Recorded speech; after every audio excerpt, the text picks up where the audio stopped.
Hello, I'm Mimi, and in this video I'm going to share with you how I schedule my time for running my small art business. I've tried a few different ways in the past of getting on top of my schedule, and so far this is probably the calendar style that I've enjoyed the most, have stuck to the most, and I'm still using right now. By nature, I'm not very organized, and I've come to learn what I need in a calendar for it to be effective for me. I need a loose structure but with room for flexibility. I need to be able to rearrange things easily. It needs to be quick and easy to use, otherwise I just won't use it. I need to be able to see a full week at a time, and bonus points if it's colourful. So I came across a video late last year by a YouTuber called Jules about how they organise their calendar, and I'm using a system inspired by, but a little different to that video, so I'll leave a link in my description if you want to check it out after this one. So here is my current setup of my Google Calendar for this week just gone, keeping in mind I'm filming this on January 29th. And you can see looking over the previous weeks that my work is different every week. There are lots of similar things that I work on each week, but I don't set specific days for them. And because of that, I just fill in, usually on a Monday morning, what I want to be working on that particular week, and then just adjust my schedule as I need to, because priorities can shift and different things come up. As a creative running my own small business, I work really fluidly, but also need some structure, because when I know that a task has a place on my calendar, it takes it out of my head and stops me from getting overwhelmed with all the things I think I need to be working on right now, which is why I really like having this calendar. So there are some work things that I tend to do every day, like answering emails and messages, and also some personal things that I schedule into my day so that I know that time is set aside for me, like my morning time before I start working and taking time for lunch. So for all of those things, I allocate some time each day in my schedule for them to happen. I'm not super strict with the timing of things or anything, and if things take less or more time than I anticipated, then it's okay, because for me my schedule is supposed to bring me less stress rather than more stress. So it's more of a guide. So when I start a new week, this is what my calendar looks like with all of the tasks I allocate time for each day already set out. The light pink is personal or self-care time, so my morning time is things like breakfast, getting some exercise, and I've started learning Italian, so I try and do a bit of that most weekdays. I don't always wake up at 6, but I'm usually up by about 6:30, and it's important for me to have time at the start of my day for things that I enjoy and I know I want to do, but could just as easily jump on my laptop and start working at 7 a.m. if I don't set the expectation in my head and on my schedule that my workday doesn't need to start until 9 a.m. So I have between 9 and 12 allocated for work, and between 1 and 6 p.m. as well. So that's 8 hours, which is what I aim for, but if I'm being realistic, I often end up working a bit later than that, but 8 hours is the goal.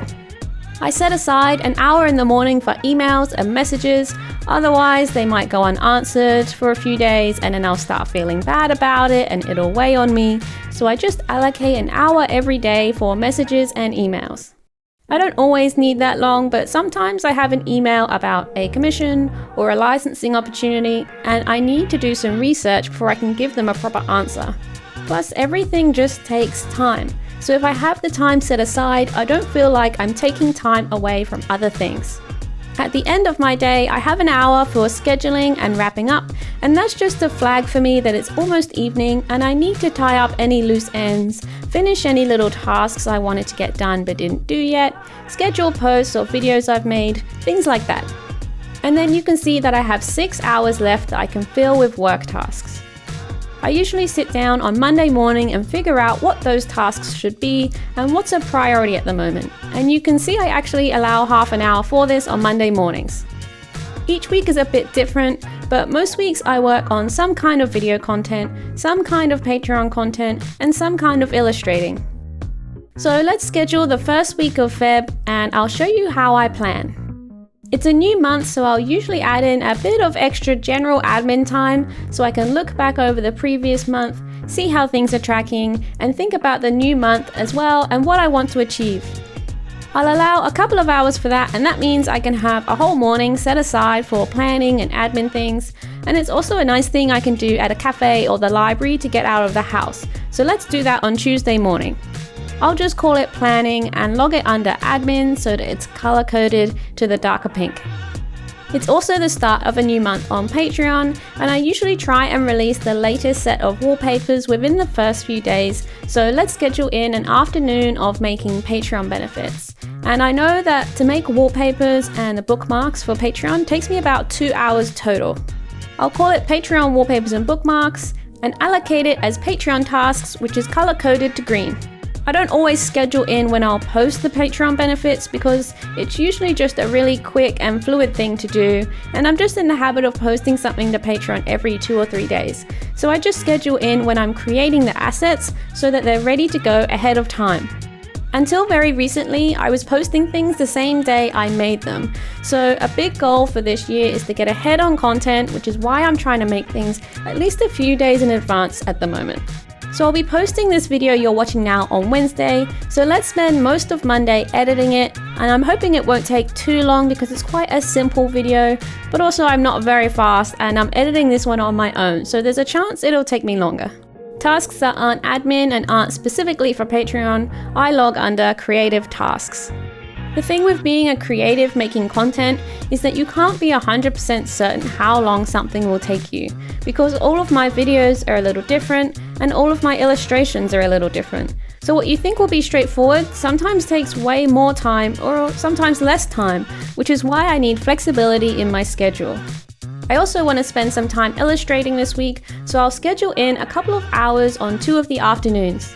Things like this are really flexible, so if I need more time on an edit or have something come up last minute, I can always swap it or push it back. Now that I have the most important things down, I can think about other projects and content, and because I'm trying to get ahead a little, I'm going to schedule in time at the end of the week for working on the next YouTube video. And also some time to work on a 4-week workbook I'm making about how to be consistent with your art, with lots of prompts and activities and things. So I really want to work on that as well. Because as you can see, it's very easy to fill time with other bits of content and not have any time left over for extra projects that you've been thinking about. Now I'll leave this space on Wednesday morning free at the moment and just see how my week is going. It gives me a bit of freedom to shuffle things or spend a little extra time on something that needs it. When I schedule the full day in for something like a video, for me that just means that it's the main focus of the day. But if there are other things going on, or I also want to spend 45 minutes on a Patreon post or an hour making something for Instagram, then that's fine too. This schedule for me just shows me what I'm focusing on and when, so that I don't need to be doing an activity and worrying about getting a list of other things done, because I know that the time for them to be a priority will come. The thing I really like about this calendar is that it's flexible and I can really easily move things, add things, rename things, and I can color code it as well so that it looks nice and I can see at a glance what I'm working on. The tricky balance with scheduling creative tasks for me is that I can't schedule when I'll be feeling inspired and motivated to create at my best. But also I do this as my job now and I can't always wait until I'm feeling inspired. That's why I just take my schedule a week at a time and swap things around if I need to. So that's how I set up my Google Calendar for my art business at the moment. I'd love to know what kind of schedule you use, if any at all, and if you're a creative, do you also find it difficult sometimes to stick to a calendar? Thanks so much for watching this video, and I'll see you in the next one. Bye bye!